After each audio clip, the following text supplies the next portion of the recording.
The emperor's eyes had been open for 3 days, vacant and unseeing. As they stared into the abyss of nothingness, while flies amassed at the corners like witnesses to a slow and dreadful decay. Within the opulent marble halls of the villa, servants moved cautiously on silent feet, each one gripped by a palpable dread, fearing the worst and praying they would not be the one to bear witness to the truth that the stench already revealed. Outside, beyond the jagged cliffs of Capri, an ominous sound began to brew, faint at first, like the gentle lapping of waves upon a distant shore, but gradually scaling towards a deafening crescendo, transforming into a cacophony of voices calling the name of Tiberius. The chant surged from the bustling streets of Rome, rippling through every corner of the vast empire. In death, the man who had instilled terror in millions for 23 long years was reduced to nothing more than rotting flesh. His attendants discovered Tiberius twisted in his linens, his face frozen in a grotesque grimace, pus oozing from the festering pustules that marred his once-proud body. No tears would be shed for Tiberius, only an exultation reverberated through Rome, echoing the sentiment that the nightmare had finally come to an end. How had a once-celebrated general, who had initially shunned the grip of supreme power, devolved into a being so abhorrent that new words were crafted to encapsulate his unspeakable depravity? To grasp the full scope of such transformation, we must journey back to a wedding day that began with tears as Tiberius pressed his face against a garden wall, watching in despair as his former wife paraded past him, now happily wed to another man. The last time witnesses would behold the sight of tears streaming down his face. It was 12 BC, and Rome's brightest military star had just lost the singular source of unconditional love in his life. Vipania had never desired the divorce, nor had Tiberius, but the command of Augustus left them with no choice. It was an imperial decree, and when the first emperor issued an order, love itself had to perish. The marriage to Vipania had anchored Tiberius to his humanity. She understood his awkward silences and his preference for the camaraderie of military camps, rather than the sumptuousness of imperial halls. Together, they had forged something rare amongst the upper echelons of Roman society: genuine affection. Their son, Drusus, stood as a testament to the joy that could emerge even from the stern heart of Tiberius. Yet Augustus had ambitions that demanded sacrifices be made. The emperor needed political alliances, and his daughter, Julia, required a new husband following the untimely death of her previous spouse. The solution was clear. Tiberius would be compelled to divorce his cherished wife and marry into the imperial bloodline. The commands arrived, swathed in rhetoric about duty and destiny. Tiberius struggled against the tide of fate until his defiance became tantamount to treason. The proceedings of divorce unfolded with ruthless efficiency. One day Vipania was his wife, and the next, she was the possession of another senator. Roman law operated with such stark clarity, and the tumult of Roman hearts was far murkier. Servants soon began to report Tiberius lurking outside Vipania's new abode during unearthly hours. On one occasion, he trailed her through the forum, keeping his distance yet never losing sight. When she finally turned to see him, witnesses claimed she fled, leaving Tiberius standing still, paralyzed as he watched her vanish into the throng. The wedding night with Julia would establish a disastrous pattern. Julia was everything Vipania was not: sharp, where Vipania had been gentle; cruel, where she had been kind. Forced into this marriage as well, Julia chose vengeance to cope with her grief. Their wedding night morphed into a battle of wills. She ridiculed his stammering attempts at intimacy, and he responded with a deepening silence that quickly grew darker. Their nuptial bed became a nightly spectacle of humiliation, with Julia flaunting her affairs in front of him, rejoicing in the knowledge that she left the remnants of other men's affections clinging to her like perfume, describing how those lovers had exceeded him in every intimate way. Tiberius endured, but beneath the surface, something began to twist and contort. Those working in his household were the first to notice his transformation. No longer merely benignly stern, his demeanor became unpredictable and volatile. A servant who spilled wine could find themselves met with either forgiveness or the lash, the fate seemingly dictated by whether Tiberius had encountered Vipania that day. His renowned self-control began to splinter, exposing glimpses of the sharp, hidden resentments within. Military dispatches from this time reveal a commander growing increasingly brutal. Foes who once could expect honorable deaths now found themselves subjected to creative torments. A German chieftain who surrendered in hopes of mercy was forced to witness the execution of his entire family before meeting his own end. The general who had once inspired loyalty through fairness now ruled with the steely grasp of fear. But the losses did not end with his beloved wife. As each month slipped by, Tiberius's transformation accelerated, and he began to drink heavily, a habit he had always carefully avoided in his soldiering days. In vino veritas, the wine made his nights with Julia bearable, but drew forth darker thoughts as well. He began to compile lists cataloging the names of those he deemed had wronged him. Real or imagined slights were marked with disturbing meticulousness. Physical violence seeped into the fabric of the marriage, not explosive outbursts meant to draw attention, but calculated cruelties became the norm. Julia's slaves whispered of strange and cruel punishments for minor transgressions. Hairdresser who pulled too firmly would find her fingers systematically broken, while a cupbearer who served wine at anything less than lightning speed would be forced to hold heavy jugs until his arms gave way, only to be beaten when he ultimately spilled. Through the darkness, Tiberius held on to his obsession, keeping vigil outside of Vipania's home for many strange hours. Despite the new husband's complaints lodged with the magistrates, no one would dare arrest Augustus's son-in-law. This stalking became a testament to the fact that power could strip away everything except for the relentless grip of obsession. The loss of love carved a wound deep within him, and soon a fresh blow would pour poison into that wound. The messenger's words struck him like a physical assault. "Your son is dead, Caesar. The physicians suspect poison." Drusus had been the only bright light to emerge from Tiberius's union with Julia, young and charismatic. He embodied everything his father lacked, his potential as vast as the empire itself. Yet now, at the tragic age of 23, Tiberius would learn his son had died in exquisite agony as his organs shut down, disgraced before he could even inherit what should have been his legacy. The death mask preserved that horrifying moment, his mouth twisted, his eyes bulging in anguish. The probable cause of death was no mystery, but who had wielded this poisoned dagger against the young man remained shrouded in darkness. Tiberius's grief contorted immediately into an all-consuming rage. His love for Vipania had served as an anchor to humanity. His love for Drusus had been the last thread tethering him to sanity. Now, that thread snapped with an almost audible crack. The death mask bore witness to something far worse than simple murder.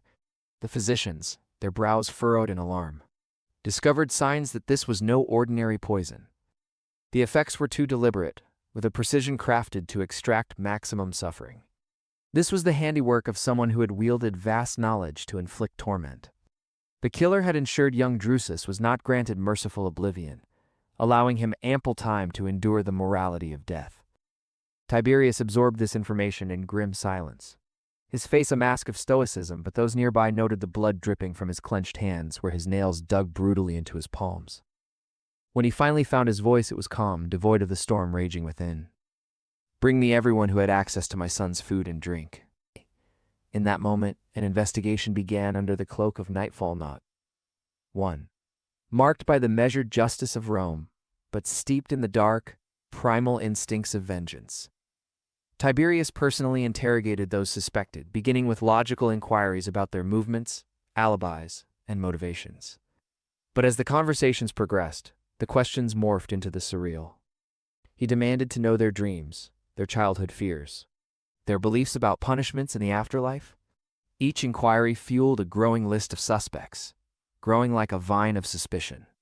From the wine steward who had served Drusus his last meal, to the physician who had blatantly failed in his efforts to save him, and even a senator who had argued with Drusus regarding grain distribution, as well as the freedwoman who had been spotted near the kitchens. The list expanded beyond the realm of logic, capturing anyone who might have benefited from Drusus' untimely demise, or had stood near enough to be guilty by proximity. Tiberius meticulously categorized them: certain guilt, probable guilt, possible guilt, and guilt by association. The executions commenced with those deemed certainly guilty, but the bloodletting did not cease there. Roman laws generally dictated the necessity of evidence, but the overwhelming tide of grief proved a far more powerful motivator than the learned principles of justice. Tiberius discovered which need would prevail: The first victim, the wine steward, met an agonizing and crucifixion modified to prolong suffering. The crossbeam lowered just enough that his toes could just barely touch the ground, extending his torment for days. Physician was poisoned, albeit diluting the substance to mimic the slow, harrowing death of Drusus. Each execution becoming a personal testament of meticulously orchestrated vengeance. The outrages escalated as Tiberius's depravity revealed itself in horrifying clarity when he targeted the physician S family. Roman law decreed that families were not culpable for the sins of a single member, but Tiberius found ways to interpret the law to fulfill his violent desires. The wife was accused of failing to report her husband's suspicious behavior, a charge which, if proven, could lead to a capital sentence. The eldest son, barely 16, found himself charged with conspiracy. Though the two younger children posed a legal challenge, Roman statutes forbade executing those under puberty, yet Tiberius, ambitious in his cruelty, scoured ancient precedent until he uncovered arcane references to corruption of blood, an obscure notion that treason tainted entire familial lines. He ordered these innocent children be held until they reached maturity, at which time they were to be executed for their supposed inherited guilt. However, each day that passed with the children still breathing became unbearable for Tiberius. In a fit of intolerable impatience, he devised an alternative. If they could not be executed as children, they need not remain children. He mandated forced ceremonies that would declare them adults, and then ensured they were strangled on the same day. The pattern was set, a horrific template forged from grief, extending beyond the sphere of individuals to ensnare everyone who shared blood, love, or even the slightest association with his perceived enemies. The empire, once proud and strong, would witness the transformation of Tiberius's grief into systematic cruelty, metastasizing beyond comprehension. Within mere months, Tiberius came to a calamitous decision that would turn the empire into a gilded prison. He would abandon Rome forever. Adios. The architect's hands trembled as Tiberius laid out his vision for 12 villas, each to serve a specific and sinister purpose. Capri was chosen with unnerving precision, an island fortress accessible solely by sea, its cliffs descending sharply into the depths of the unforgiving waters. On that island, surprises would be rendered impossible. Assassins would strike from the shadows in vain, and witnesses would find themselves ensnared in a labyrinth of his design. Keller, the architect assigned to the project, had built grand palaces across the empire, yet nothing could have prepared him for Tiberius's chilling specifications. 12 villas, each designated for a different task, interconnected through hidden passages. With chambers featuring drains in the floors and pools of diverse depths for viewing purposes above. "I require privacy," Tiberius instructed, his face partially obscured in shadow, exhibiting remnants of the man he once was. Villa number 3 was designed with pools unlike any in Rome, intended not for swimming, but for dark purposes. The depths were measured so that an adult could not touch the bottom, while remaining shallow enough that the grim activities would remain visible from above. Advanced heating systems maintained the precise temperature of these pools. Keller dared not ask questions, having learned early on that curiosity around Tiberius was a clear path to oblivion. His workers, recruited from various regions across the empire to ensure no group could encompass the whole of Tiberius's secretive plan, labored on in silence, completing their tasks only to be dispatched away immediately. Other villas served different insidious functions. Villa 7 contained small chambers, meticulously soundproofed with thick walls, while Villa 9 featured medical facilities far more elaborate than what one would expect for private quarters, equipped with examination tables furnished with restraints, an assortment of surgical tools, and containers for harboring various bodily fluids. As the vessels arrived under the cloak of night, they transported not only mundane supplies, but also an unsettling cargo bundle wrapped figures that moved with a life of their own. Crates punctuated with air holes. Guards accompanied these shipments, seasoned men who had served in the German campaigns, hardened and obedient, trained not to question their orders. The construction continued relentlessly for 2 years, fashioning Capri into a self-contained dominion entirely beholden to Tiberius. Supply lines were established with fresh provisions, wine, and other essentials arriving each week, while what departed the island were mostly missives, imperial decrees that grew curiouser and crueler as each month dulled to another. But architecture was merely the surface layer of Tiberius's dark innovations. He gathered a retinue unlike any seen in Roman history. While previous emperors surrounded themselves with advisors and seasoned administrators, Tiberius collected talents of a wholly different kind. He befriended Charicles, a physician exiled from Rhodes for unspeakable experiments. Nerva, a legal scholar with an uncanny ability to unearth loopholes in protective laws. And Acilius, who had once overseen the empire's most discreet brothel, only to be cast into the shadows of society for engaging in extreme indulgences. This collection of strange minds became Tiberius's inner circle, delving into discussions ranging from lofty philosophy to the depths of depravity, engaging intellectually in equal measure. The court attracted individuals compelled by the allure of darkness, minor nobles shunned for their appetites, merchants specializing in peculiar forms of slavery, and artists who flourished on the thresholds of human extremity. Capri became an epicenter for the empire's darkest inclinations, a protected haven ran by Tiberius's will, where guests were free to indulge their most forbidden desires. As the first screams echoed bitterly across Capri's cliffs, even those guards who had once witnessed the worst excesses and the brutalities of warfare learned that the true horrors lay ahead of them. The postings echoed throughout the markets. Looking for swimming instructors for imperial pools, with a preferred age set at children? This recruitment drive unfolded quietly across the desperate districts of the empire. Families beset by hunger were approached by elegantly dressed intermediaries, their offers sweetened with promises. Their children would serve in the emperor's household, supposedly acquiring valuable skills while contributing to their household incomes.